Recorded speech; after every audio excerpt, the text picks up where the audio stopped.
नवविवाहिता की संदिग्ध मौत, दहेज हत्या का आरोप, ससुराल वाले फरार। मैं सानी और आप देख रहे हैं एमटीएन न्यूज।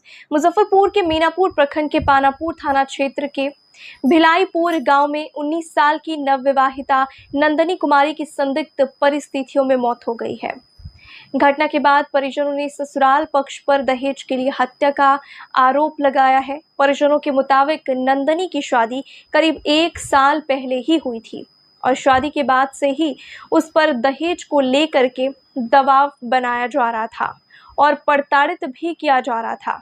मृतका की मां ने ये बताया है कि आंधी बारिश के दौरान में ससुराल वालों ने मछली बनवाने को कहा और फिर मना करने पर उसके साथ मारपीट की गई।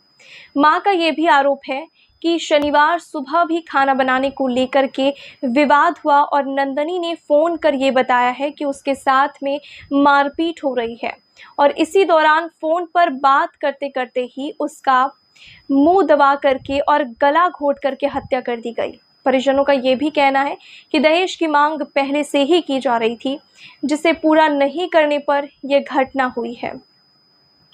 घटना के बाद सभी ससुराल पक्ष के लोग घर छोड़ करके फरार हो गए हैं।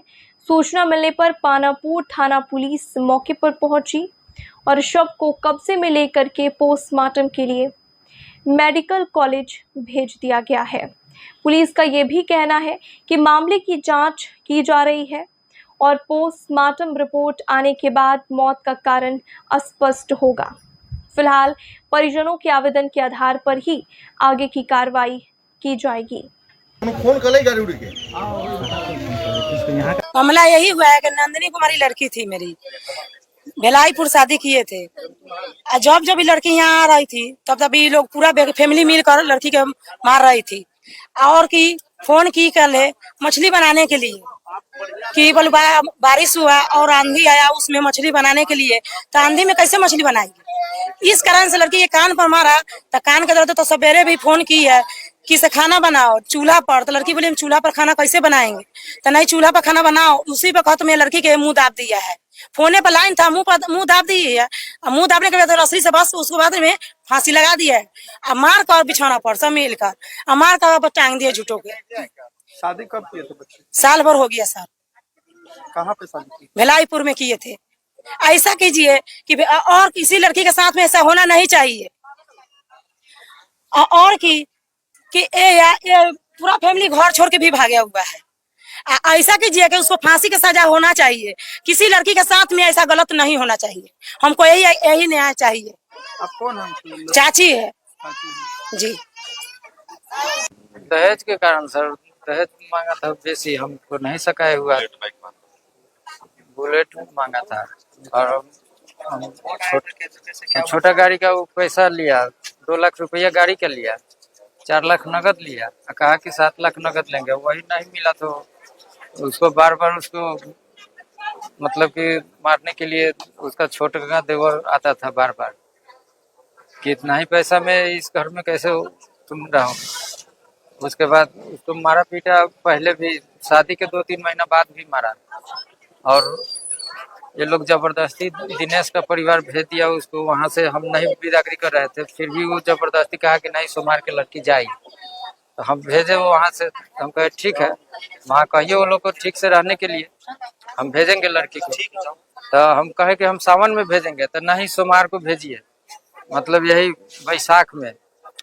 तो हम कहे कि नहीं अभी हमारे पास उपाय नहीं है, हम कर्जा में डूबे हुए हैं, हम कहाँ से अभी उतना लेन देन में हम सकेंगे, हम अभी बिदागरी नहीं करेंगे, हम सावन में करेंगे। तो नहीं, जबरदस्ती वो कहे कि दिनेश का परिवार वहीं पर है, बलराज कहीं है, तो जबरदस्ती वो यहाँ भेजी और इसका सास, हमारी बेटी का सास गई थी वहाँ बुलाने के लिए। तो हम कहे कि ठीक है, जब कह रही है तो हम सोमवार को बिदागरी कर देंगे, लेकिन आज के बाद ये सब कुछ होना नहीं चाहिए घर में, हमको अच्छा नहीं लगता है। फिर भी वो क्या किया कि ठीक है वो चली आई है। उसके बाद अपने पति को भेजा, ससुर को, मतलब नंदिनी का ससुर गया, वहां से बुला करके ले आया और उसके बाद से इसको मतलब कि रोजो मतलब टॉर्चर करने लगा और खाना पीना भी बंद कर दिया था इसको। खाना पीना भी नहीं देता था। किराना दुकान है यही साइड में ही है किराना दुकान, उसका अपना है दुकान। इसमें एक चॉकलेट भी वो लेती थी तो उसका पैसा ये लोग ले लेते थे। कौन थी आपकी बेटी हेलो कहाँ शादी की यही रमतुमा भिलाई। कौन लोग उस घटना में शादी कौन लोग बाकी थे? वो लोग घटना में शामिल ससुर है, सास है और एक ननद है और एक देवर है और यहाँ के 4 भाई है। अच्छा भिलाईपुर में आइए प्लांट दिखेगा जमदार साहब बरुराज